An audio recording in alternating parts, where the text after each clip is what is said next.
with MarcusBlankenship.com here. Jerry Weinberg and I are going to chat. I wanted to just give you literally a 1-minute introduction. You'll kind of find us talking about zero-level exercises at this time, zero-level activities. And those are really important. They're different than prototypes. They're different than an MVP. But they are a design pattern, and he doesn't quite use that, but he talks about his upcoming book on the psychology of design. And we're going to talk about a whole range of things. It's a really good episode, so let's just dive right in. Jerry and I are just kind of discussing the name that we are considering for this show, and then using that as a design exercise you can learn from, and we go from there. Hey, thanks. As always, questions, comments, everything, you can send them to Marcus@MarcusBlankenship.com. We would love to have questions from you where we can make sure where we will prioritize them and do our best to help you out. Okay, on with the show. And so in some ways, this is like I think in your book you describe maybe what we're doing is almost like a level 0 exercise. Mm-hmm. Maybe you want to talk a little bit about how a 0-level idea is used? Yeah, I've just been writing about that actually for the design book I'm working on. The idea, trying to design something, come up with something new, can be stressful. It's like the boss comes in and says, "I want you to invent a new piece of software that we can sell for millions of dollars." Well, this could put a lot of pressure on you. Mm-hmm. And so the first idea about a 0-level solution to a problem is that it takes the pressure off, or can take the pressure off, because the pressure is not really a good way to be creative and do invention. If you, if you have no pressure at all and you're not interested in the problem, then you might not be very creative. Right. So you want to get a little bit of motivation, but too much doesn't help. So you have a solution in mind that will satisfy at least part of the problem. And then you can relax a little, and then the invention starts to flow. And so in our case, we'll just put it up there and see. It doesn't have to be fancy. We don't have to edit it. We don't have to have a name. We don't have to have a time schedule. A lot of things. We're not charging any money for it. And someday, when we have 1 million viewers, we might want to start charging a penny a piece or something and get rich. But we don't have to worry about that stuff for those 0-level. We're getting something out there. We're getting some response from people, and we can see, do they like it? Is it valuable to them? Do they come back for more? And that makes it a good 0-level solution. It gets your information, which is the second reason. It takes the pressure off, gets your information that you can use to guide your further design, if you want. And in general, I find it's a great technique. I use it when designing courses, or when I'm, you're asked to speak at some group or some conference. And that's kind of anxiety producing for me. I don't know if it is for you. Yes, it is. And so something I wanted to do, I don't do that anymore because I can't really travel. But, I want to do it, so I agree to do it. But then I get, oh my God, I'm going to have to come up with something. And so I come up with a 0-level solution. I can give a talk that I gave someplace else. Right? And now I can relax a little bit. I know I can do something. It's usually months away anyway, and I can be worrying about it for months instead of, okay, I've got something. And I probably never wind up actually giving this. I don't think I've ever given the same talk twice anyway, but I could do that. I think. And so I can relax, and then I get ideas and I make notes of them over the time until I come up with a speech or an activity or something I want to do. And then, of course, what I also know about myself is that when I get there and I get up there in front of all these people, I say something entirely different. Right. Because I like to be in the moment, here and now, as opposed to something I thought about 8 months ago. And it's one of the reasons I don't really like talking to large groups of people, because I don't know where they are. So I don't know. This way I'm talking to one person, right? And if I'm not talking to you and your problems, your situations, your interests, you'll let me know, right? Mm-hmm. And so at least one person is getting something out of this. And I certainly am. Well, at least one. That's right. For me, that's, it's like we say about code reviewing. If somebody else reviews your code, then at least there's one person who understands it, because you probably don't understand it. So if you don't have anybody else review it, it's 0 is the number who probably understand it. Otherwise, we wouldn't have programming errors if the people who wrote the programs really deeply understood them. And that's one of the great fallacies of our business, is we think if I build something, I understand it. Okay, so we have to dive into this. You just opened up that box of worms. I am so curious. How great fallacy of our entire profession, you're saying, is the people who write the programs don't understand them. Yeah, at least not completely. Otherwise, they wouldn't have made errors. So the errors come from a poor understanding of what we have written. Yeah. One type of error. Yeah, you might say, well, that's just a typographical error. I hit the wrong key. But you can look at the program and you don't see that. Mm-hmm. I just got a little note, a comment this morning on one of my things I put on the web, a little article about naming things in the program, and how if names are too similar, it's easy to make a mistake and read one name for another name. And some of the naming conventions, particularly in COBOL, I've seen, where these long names, and then they differ by one character in the middle somewhere. And so I had an example, I gave an example from an actual program that I saw years ago. And somebody, at least a comment, yeah, I kept looking at these two names and I couldn't see any difference. And I knew there was a difference because you said there was, and I couldn't see it. Right? So when you do it yourself, you're least likely to be able to see that kind of thing. That's just a simple typographical error. But if you really understood it, you'd see that they were different, and you'd take care of that. In fact, you and I started today with about a 12-minute delay because I couldn't see the difference in two links that I sent you. Mm-hmm. I couldn't see it at all. And you were in one place and I was in another place, and we couldn't talk to each other. Mm-hmm. And you said, they're different. And I said, they're different? No, you said, I didn't change anything. Oh yeah, that's, which I must have heard a million times from programmers. About what happened, right? Exactly. And then of course you come back to that and you say, well, why did you run it a second time if you didn't change anything? Mm-hmm.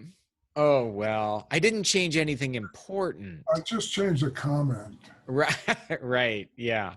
Mm-hmm. Yeah. So, I'm curious so some people will tell me, and I don't actually know, I don't think I have a hard view on this, like a hard and fast view on this. Is it possible, or maybe possible is even the wrong phrase, is it reasonable to think that people should be able to read and understand their own code? Are we just being careless? Or is there something else getting in the way that fundamentally it's so important to swap? Like, that's why we have, if you're a writer, you probably have a reader and an editor. A writer and an editor. And if you do these code reviews, not because people are sloppy, but because there's just something getting in the way of us seeing our own mistakes? Well, actually, the answer is both.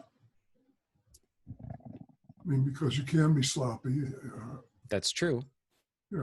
Not mutually exclusive, I guess. Yeah, I've made errors typing, really silly things, but mentally, we all have certain little blind spots and quirks. For example, when I was in the second grade, I think, we were learning to do arithmetic. Multiplication, I think, was second grade, I'm not sure. And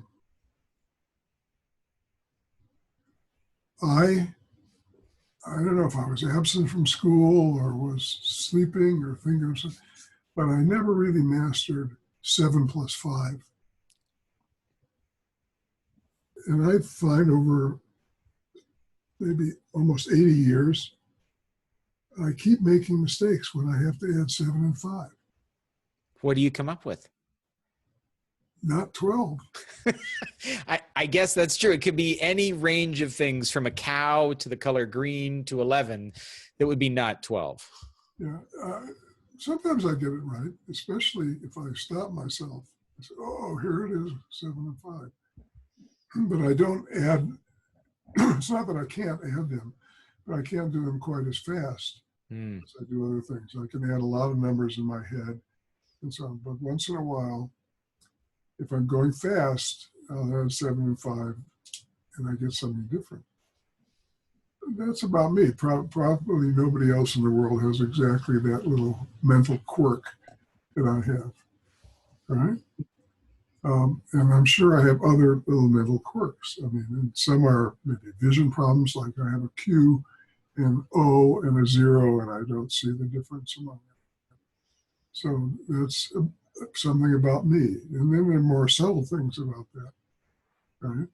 I mean, some people, for example, never seem to figure out zero origin indexing. Right? They always think their arrays go from 1 to n. Mm-hmm. So they fail to use zero origin when they ought to, or they don't recognize it, they miss an element, or they're off by 1, and they do this pretty consistently. Right? And I have a couple of those that I recognize, like the 7 plus 5, but I'm not thinking about them all the time, or I couldn't do anything else. Right. So chances are that if you're reviewing some edition that I've done, you probably don't have the 7 plus 5 problem. I mean, that's true. If we were identical twins with identical history and everything else, we wouldn't make good reviewers of each other's code.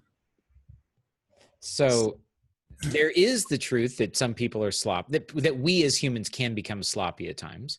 Mm-hmm. And there's also the truth that it's really hard to see our own mistakes. Mm-hmm. So therefore, code reviews, and you told me, I think it was last week, maybe it was the week before, when you talked about this idea of we got to get managers, maybe it was last week, got to get managers out of the code reviews, right? Because they're opportunities to learn, to discuss, to question, to improve things. And managers bring a sense of, well, judgment, penalty. It's a personnel review instead of a code review. Right. To some extent. Now, some managers can be in code reviews and behave properly, right? But as a test, whenever a manager says to me, when I'm telling them you can't go into code reviews, and they say, I'll try to get the tone right. Well, I won't cause any problems. Then you know they're going to cause problems. I see. right? You know, I was just, I had a question actually. It's a little bit on this topic, although it's not about code reviews, but it is about manager interventions, we'll call them. So I was on a call this morning with a client, and he described how he had promoted someone below him to be kind of his right-hand person because the software team had gotten quite large. And yet that person wasn't doing things quite the way he had done them. And in fact, whenever there was a real problem, he called them the sticky situations, the management, the executives would always come right to him, plop the problem on his desk, and say, take care of it. We heard X. And for example, in this case, it was something quite minor. A person had expensed a small piece of software. You know, the developer and this new manager had approved it, and the company didn't already had an approved solution in place, kind of thing. And so why did this person make that decision? And the person I was talking to was saying, am I going to have to be involved with everything? Like, if so, I might as well just get this person out of the way and, you know, do stuff myself, because I tend to be the hardline manager who just tells people how it is. And he wants to be, you know, touchy feely and all that stuff. Okay. I want to ask you a question that I would ask this manager. How much was the purchase of the software in money? It was $20. I see. And how much of the company's money had he spent just bitching to you about? Far more than that, as well as the CFO, right? And the other people who brought it to his attention and not using the approved solution. For this particular situation, here's what I recommend to people, what I always do in my company. Everybody in the company has an amount of money that they're allowed to make a mistake on. Now that's a different way. I didn't think you were going to say that.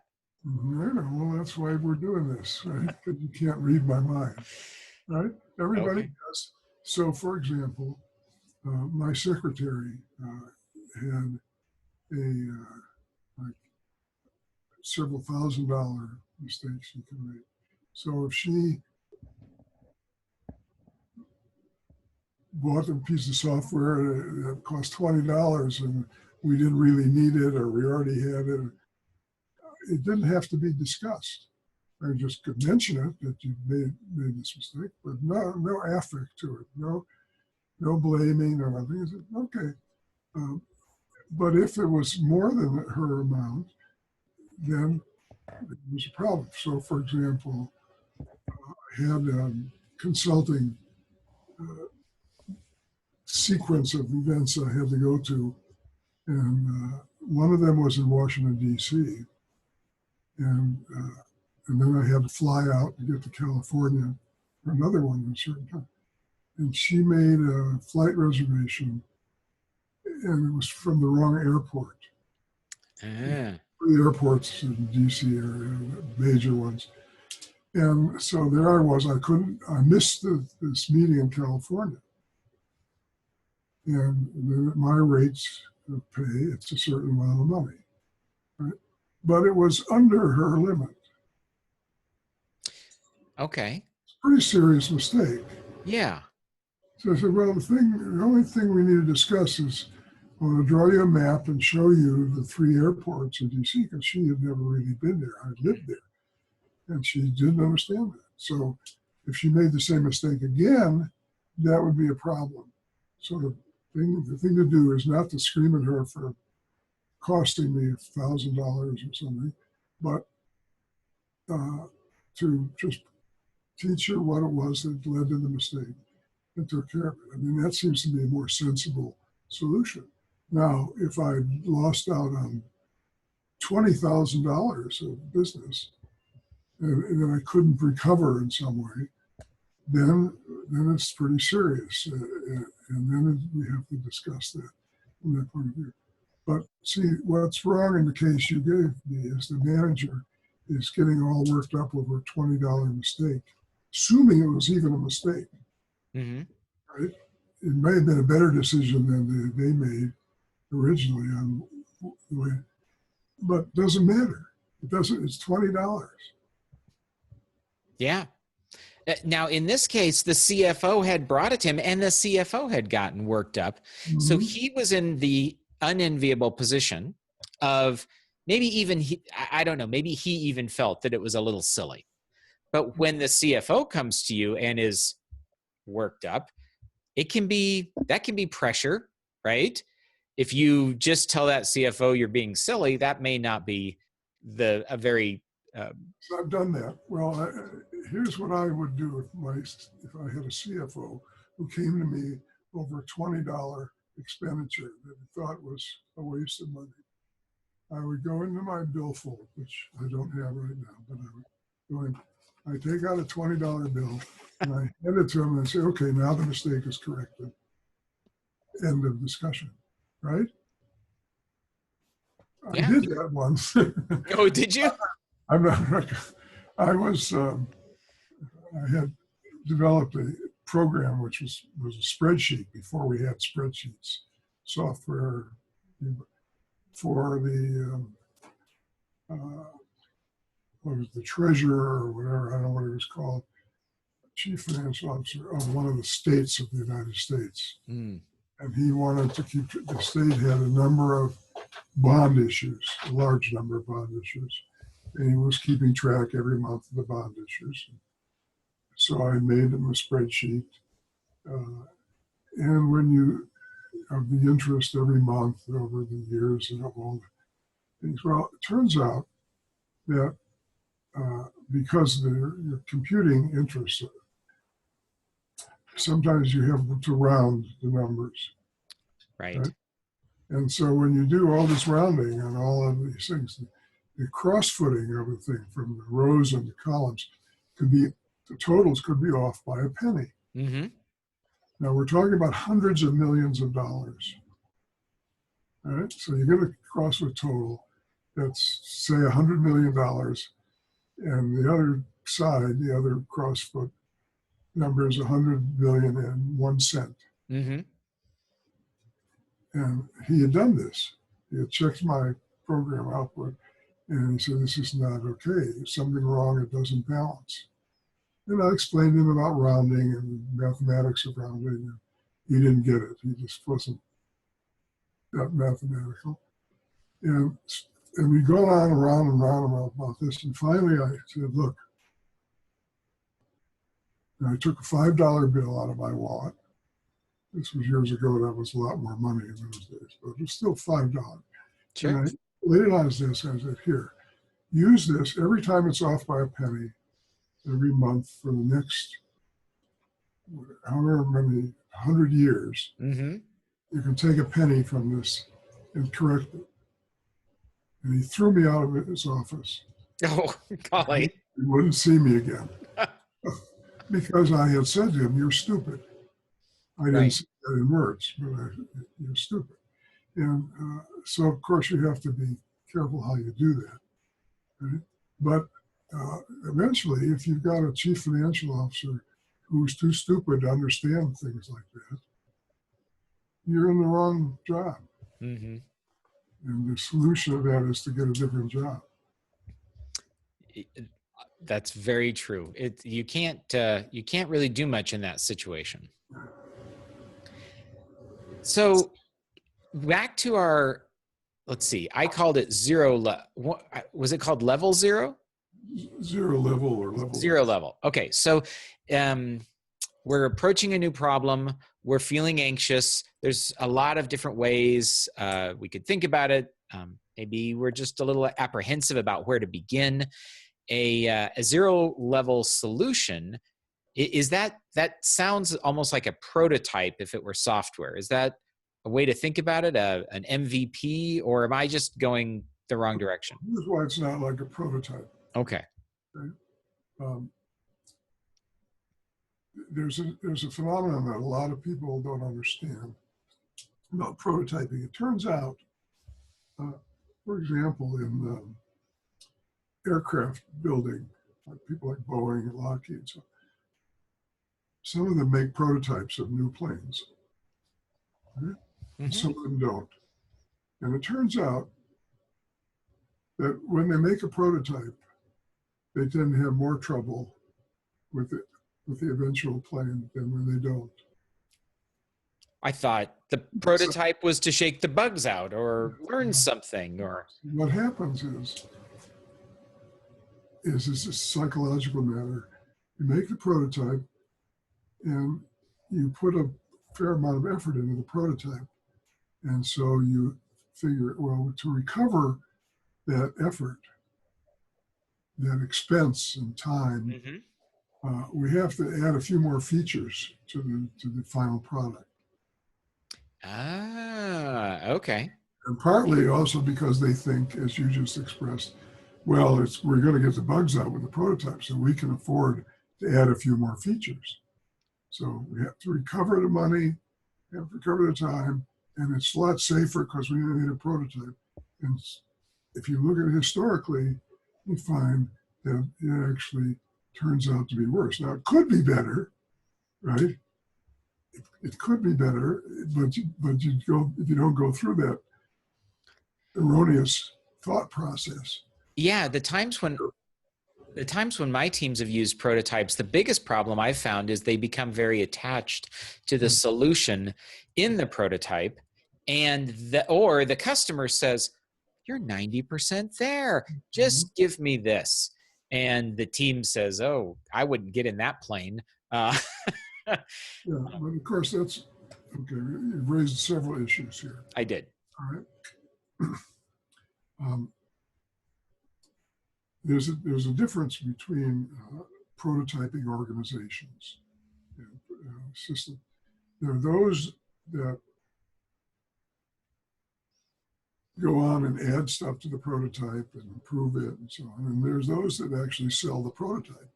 There's if Boeing builds a prototype 7007 or whatever the Hmm. number is, they put a lot of money into that, building that one airplane.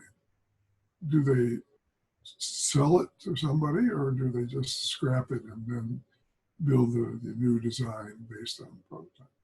And some companies do one, some do the other. Hmm. Right? Sometimes there's the temptation, as you said, you build it, like if you're building a one at a time thing, like a piece of software for some customer, uh, and they look at the product and say, hey, that's fine, we'll take it. Right? Right. And that might be a good thing, or it might be a bad thing. So your developers think it's a bad thing because, oh, we wanted to keep going on this. Yeah. And the customer might think it's a great thing because, wow, I've saved a lot of money. I've saved half the time that they estimated, right? And in fact, we try to do that, for example, with incremental development, Hmm. where we try to do the most important things first. And at a certain point, we keep adding things until at a certain point the customer says, that's good enough. Hmm. Let's stop. We're just adding risk and we're not adding any value. And developers are always disappointed when that happens. And the Yes. customers are often very satisfied, at least at first. And later they may say, oh my God, we didn't get such and such that we wanted. And so you could have trouble later, but many times not. Okay. And it's very hard for the developers to do that. I had one client where they had developed it doesn't matter what it was, I don't want to give too much away about the client. They developed this system, it was for a bank, right? And and everybody in the bank was going to use this. And they still had some features that were not implemented or were not working quite right, and they wouldn't let the customer have it. Excuse me. They wouldn't let the customer. They said, "No, we can't. It hasn't passed all our tests." And the customer was pleading with them to let them have the software because, and they'd say, "Well, no, and it might make a mistake and use money."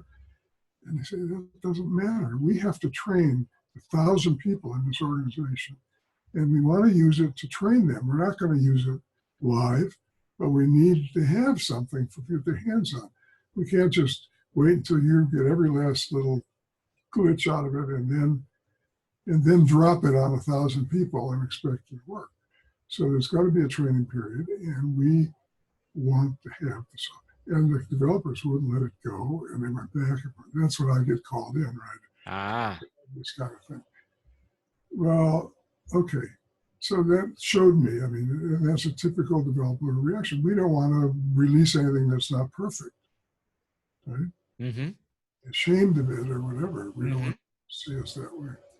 Okay, with the prototype, you've already put a lot into it. The customer's already put a lot into it, and the temptation is, let's go with it. Let's use it anyway. We've got an investment. Let's use it. So Yeah. with a zero-level solution, you have no investment in it at all. None, or a very small amount? Very small amount. I mean, see, Yeah. the idea. So, for example, one example, common example of a zero-level solution to a computer system. The bank or somebody has a system and they're not very happy with it because it's a little slow. So you take a look at it, a quick look at it, and you say, well, if we pull up the latest, you're using terminals that are 10 years old, and the newest terminals are faster, just from the carrier. Mm-hmm. So one of the things we could do is just replace those terminals. Now, and that's it. Now, that'll cost you some money, but we know it will be faster. That's your problem, right? And that doesn't mean you do it, right? It's just you have this in your back pocket. And you say, if we can't think of any other way to make it faster, that's also cheaper, then we could do this. So if we need it to be faster by the beginning of the new year, we can relax because it's only January. We've got a whole year. And if we don't come up with something by middle of the year, then we'll just start replacing those terminals, right? We can spend money, but we can get what you want. And then that may be all you need to do. Or it may be that the customer then says, well, actually, I don't want to spend that kind of money. Oh, okay. Well, now there's another constraint on the solution. I want to go faster, but I don't want to spend more than so much money. Yeah, your cheapest solution, they said, we don't want to spend that much money. So one of the things, another zero-level solution might be, now that we have this new constraint, would be, well, we just call all our tellers together and we give them a lecture about how they should work harder. That's right. They need to be more efficient. Yeah, and or maybe it's training. Maybe they could go faster if they knew some of the shortcuts that are built into the existing system. Mm-hmm. You know, so but it gives you a start of where to look and how to converse with your customer, for example. Well, they hadn't thought about the money, and said, well, let's look at why it's so slow. Maybe it isn't the terminals. Right. Maybe. Who knows? So, speaking, as a rule, if people are complaining a system is slow, they're not using it the way it was designed to be used. It could be a fault of the design because it's not readily apparent to them that there is another, and so on. So it's the start. It's just the start of the process, and you have no real investment in it. See, and so you don't have to. Your chance of falling in love with it and saying, like the example you gave, where the developers have made a prototype and they're in love with it, and so now you're stuck with it, with the bad design. You don't have any psychological investment in it. And it's a psychological thing. I mean, right. That's why the book I'm working on now is about the psychology of design. All these human things come into it. Instead, you read about design and they're giving you algorithms for this and that and so on. And that's not the issue. You get designers with a big ego, you get certain kinds of results, right? Mm-hmm. You get managers who are stupid, and you get a certain kind of result. They demand $100 million be off by no more than a half a cent. Right. I mean, It reminds, I mean, maybe this was my zero level solution. One time I had a project where we had to bring all the products that the company I worked at made into the system that was used by a very large national retailer. And we had 3 months to do it or we would lose the contract. And it was a product configurator. So there were many trillions of combinations, couldn't even count. We just referred to it as an infinite number almost. yeah. And we had assembled a team. We were working hard. Did not look to me at all like we were going to get there. And I had to go into my boss and give this report to say, I don't think we're going to make it on time. And I was very worried. It was a lot of pressure. We made windows at this particular company, vinyl windows. And I don't know if we've talked about this. Guess what color 90% of vinyl windows made in the US are? White. Yes, that's right. And of course, we had 23 brilliant colors that we offered. So when push came to shove, well, actually, at one point, I went into my boss and I realized, I just said it like this: what if we just started by doing white windows? Wouldn't we capture 95% of the revenue? And isn't that what's important? And a few minutes later, we had approval from the vice president that yes, that was a fine beginning way to start the project, and we would capture the majority of the revenue just with that small decision. Mm-hmm. That's an example. Took a lot of pressure off me. Mm-hmm. And then, if necessary, you could either go ahead with other colors, yeah, or not. So it's not worth it. Yeah, and I don't think they ever did. I think they eventually added one more desert sand, which was the second, and that got them to 99% of market share. You think about it this way. If we add this next color, that will give us so many dollars worth of new revenue or new profit. If we add this new color, it will cost us this other amount to do the adding. Right. And that amount is more than the amount you're going to get. Oh, yeah. It would have taken us 10 years to get back that. Yeah. And you see, what you have there is what I would call a moral issue, which you really watch out for. In other words, here's another example. Working with a large telephone company some years ago, no names, right? They had learned that there was a way to make free long distance calls from their payphones. Okay? And somebody knew how to do that. It didn't require a device or anything else. It just said, I'm not going to tell you what the way was or anything else. But the news that there was this way got to the highest levels of the company. I sat in a meeting with them where they were going to redesign all their payphones to make it so you couldn't do this. Mm-hmm. And let's say they had a few million payphones. Sure, yeah. And they were physical payphones. It's not like changing a piece of software. Right. They're just sending it out, which is hard enough, right? But so they wanted a software solution to the problem. But it was really not feasible to do that, or it didn't look feasible to me anyway. So my zero level solution for them was forget it. But monitor it, but forget it. If you, there may be a few people in the country who know how to do this. It doesn't cost you anything if they do this. Right. Because they weren't going to make those calls anyway if they had to pay for them, right? Mm-hmm. Now, if like Mother Jones or some or Webb or whatever. Published it.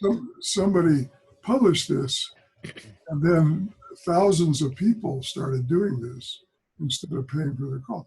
Then you'd have a problem, and then it might be time to do something. Okay. Mm-hmm. It's interesting, that was many years ago, and the problem has largely solved itself anyway, because number one, nobody ever published the method. Number two, nobody uses payphones anymore. Right. So the problem went away. They're just going away. They're gone.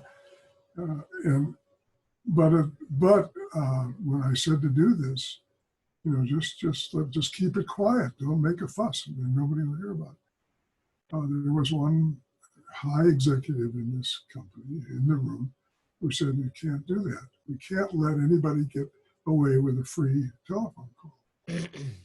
Yeah. And we're going to spend millions and millions of dollars so that 3 people in the world aren't going to get free telephone. You're right. In this case, the color issue was very similar. They said they were upset that I would even suggest it, because they said we have an obligation to allow our customers to choose from any of the colors that we have worked so hard to put into the system. Even though 99.9% of them choose white and sand. They felt it was a moral issue. Yeah.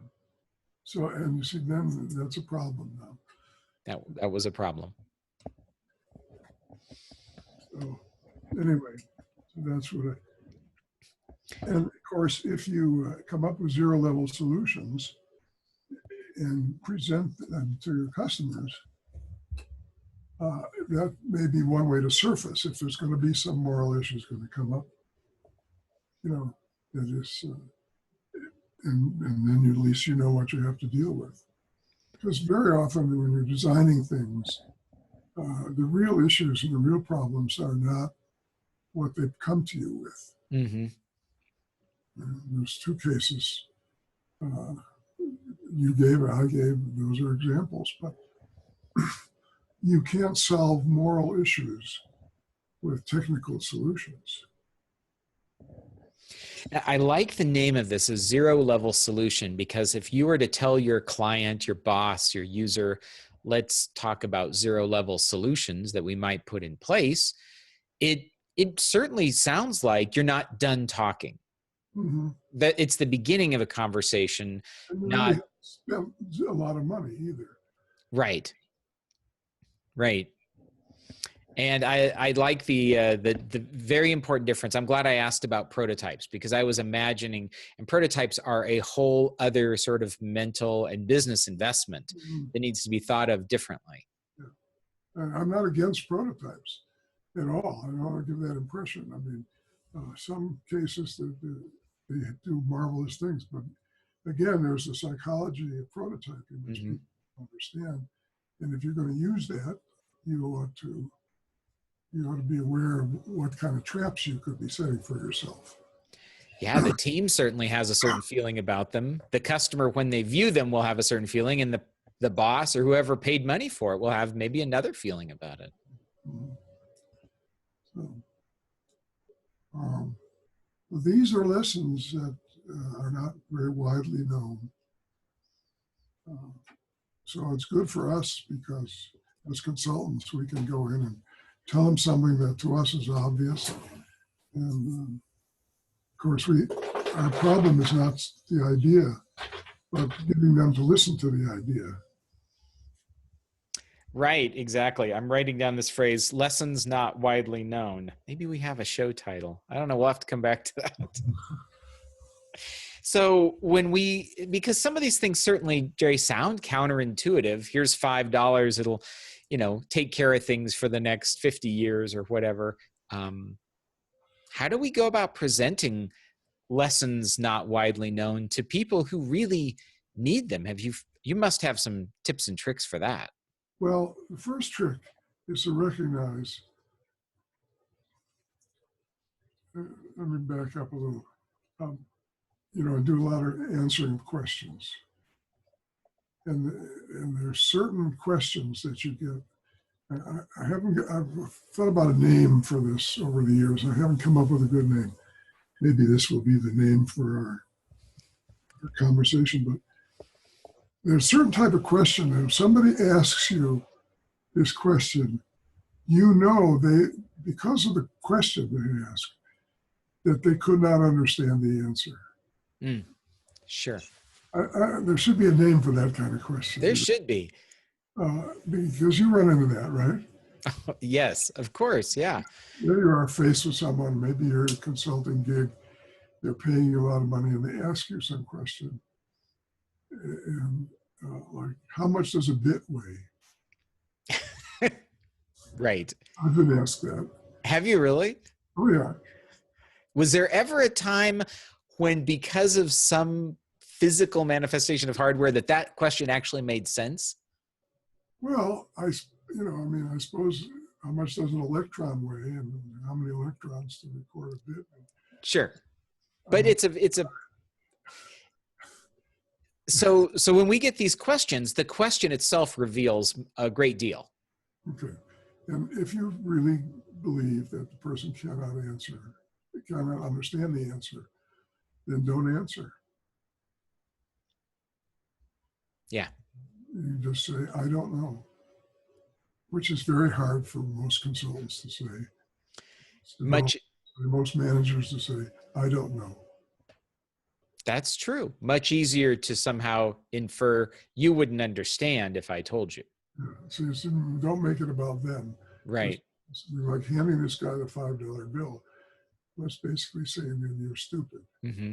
You're too stupid to understand this. And of course, he was. But so what does that accomplish? I mean, it makes me feel smart or something. But consulting thing, it's not effective. All right. So what the salesman on that account, since the guy wouldn't talk to me again, right, wouldn't let me even in his office. We talked to the salesman. I said, "Well, I can fake it. I just, I'll just pretend that I did the program actually cross-footed, or I could do it, and if it's only off by a penny, I'll just stick an extra penny in there, and they'll never know."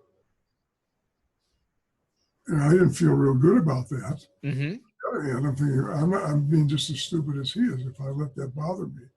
That I've cheated the state out of a penny, or I've given them a penny of my money. So what? Right. It was a way to get them to accept this software and use it.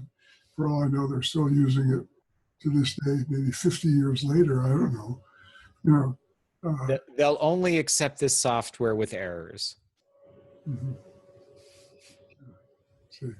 So, but we didn't confront. I mean, I should have just recognized that. It was early in my career. I didn't recognize it.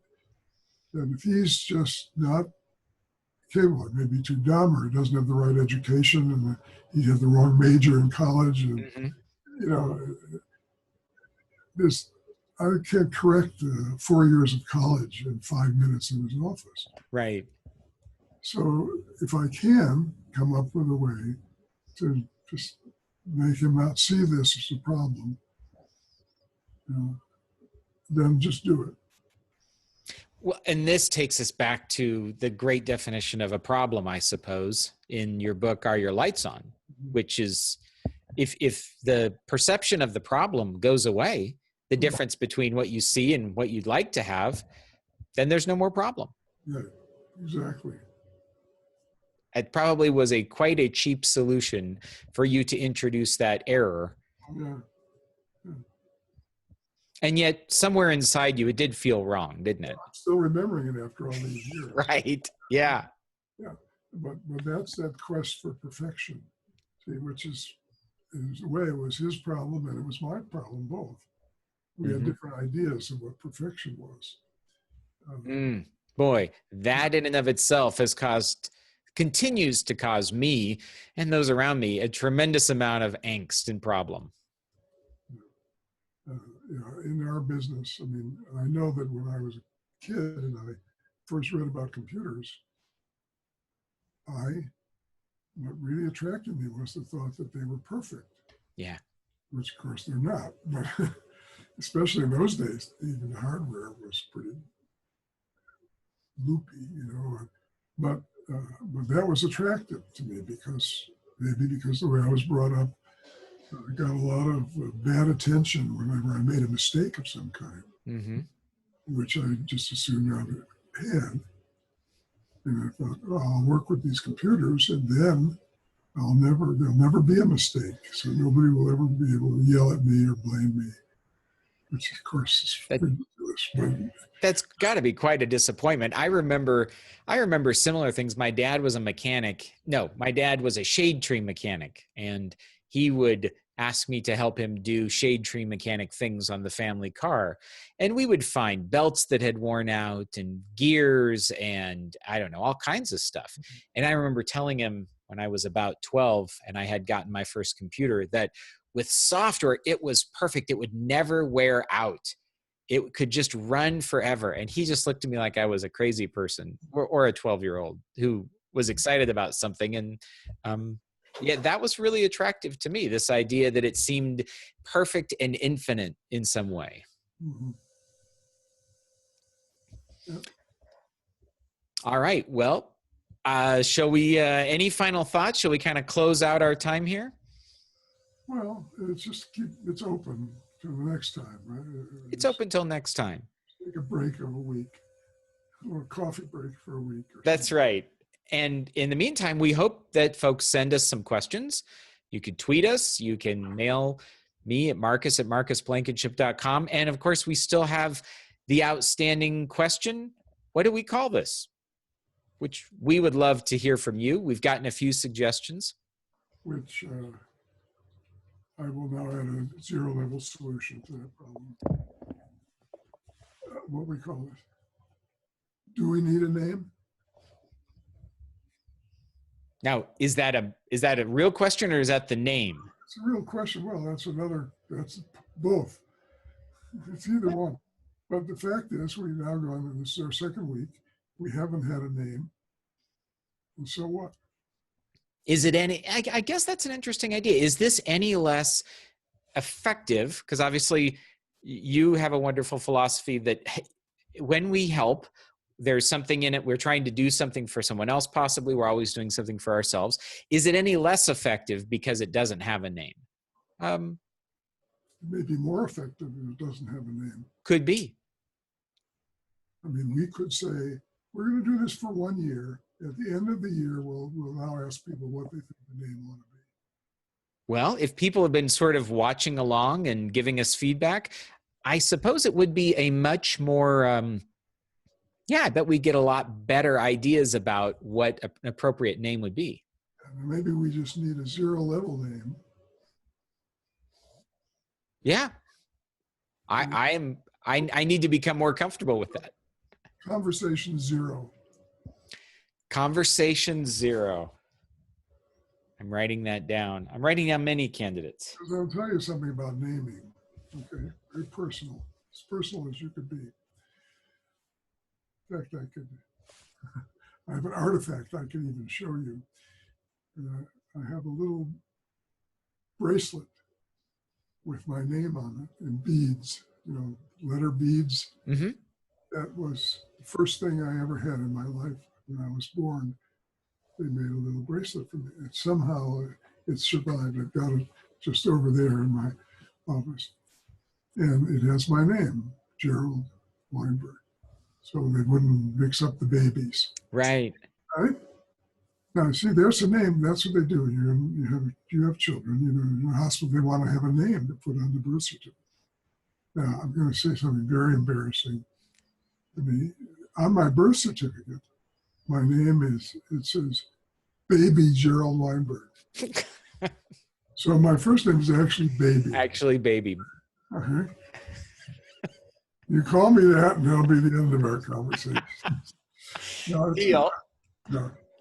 Okay, so that's the first problem with it. So, when it's done in a hurry, you can make mistakes. Second problem is, okay, so my name they gave me was Gerald.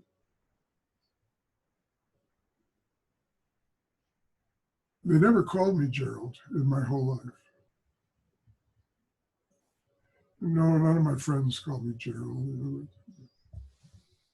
So after, when I was about 50 years old, my parents were getting much older, and I thought, I finally have to get the courage to ask them, if you were going to call me Jerry, why did you name me Gerald?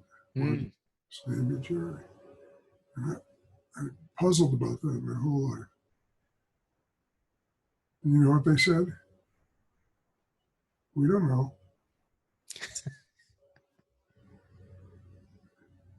See, when you choose a name in a hurry, you come up with stuff like that.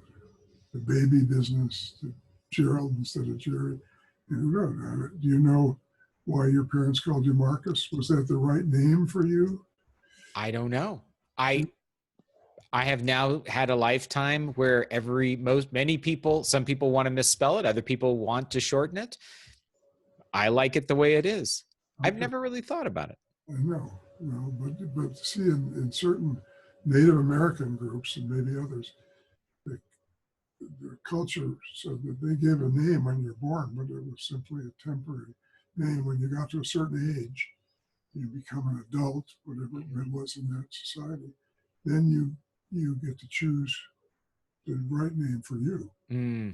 Sure. Maybe we could do that. Maybe we could wait for this conversation to come of age, which may be after a year, I don't know, and then we'll decide what's the right name for it. I like that idea. I think that's a great idea. Let's do that. Okay. And by the way, this is a very important topic for software development, because I've seen many projects that were misnamed.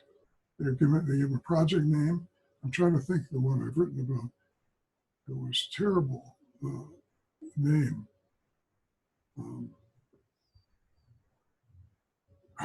It was a very, very negative name.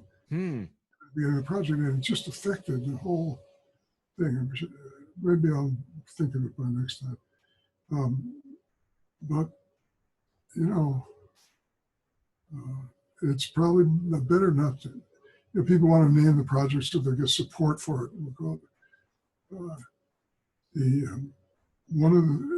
Or for example, you have a programming language. What do you need? All right. Well, one of the rules that really works. You know how many programming languages there are? I don't. Well, there are thousands. Yes, I knew there were a lot. A lot of people are inventing programming languages. And people are always asking me, which one is better, and this and that. But one of the things I've learned over all the years is that if the language has magic in its name, avoid it at all costs. Do you have any examples? Well, I'm not going to quote them. Some of them are just called magic, period. But okay. Because there is no magic programming. No, there's not. There are a lot of them named magic. Name that, then they have some ideas that are clearly wrong from the beginning. That's a good point. The name does tell you something about the person and the people behind it, doesn't it? Yeah, my name, Gerald Marvin, turns out, of course, because my parents were Jewish, my grandparents Jewish, there's a Hebrew name that I have, right? Which is, I think, I don't know, Yasel Moshe, which is basically means Jesus Moses. Okay. So you name your child Jesus Moses. It's a lot to live up to. Come on. Right? I mean, I have a friend whose name is Napoleon. Those are big shoes to fill as well. Then there was this kid somewhere in New Jersey, I think, a couple of years ago, came out. They named him Adolf Hitler. Oh, man. Yeah. I mean, so the name, the actual social services came in and took him to court and made him change his name. because it was causing a lot of trouble for him. It certainly would continue to, probably. So a name becomes a burden very easily. Right? Yeah, we do get the idea, especially when it comes back to computers, whether it's a variable or a project or something else, especially if it's in the code and we think no one else is going to see it. Mm-hmm. We tend to think, well, the computer, I remember hearing this in college, the computer doesn't care what you name it. So you can choose whatever you feel like choosing. It will work the same either way. It will work, but you won't work. Yeah, right. And thankfully, one of the most common things I see in sort of modern IDEs is that ability to quickly change a variable name or a function name or something across the whole program when you realize that it's poorly named. Yeah, but to change the whole project name is something usually quite different. Certainly. And then once it gets out into marketing or into the user's hands, that's a whole other business as well. Yeah. Why did you change his name? Was there something wrong with the product? Right. Oh, well. Oh, well. All right. Well, we will talk again next week. And if you're listening, thank you. We love your feedback and send in your questions. I'm Marcus at marcusblankenship.com, and this is Jerry Weinberg. And Jerry said send your questions to Marcus or tweet either of us, and we'll try and answer them the next time we talk on the show that will receive a name in about 50 more weeks. Okay. Okay. Bye-bye.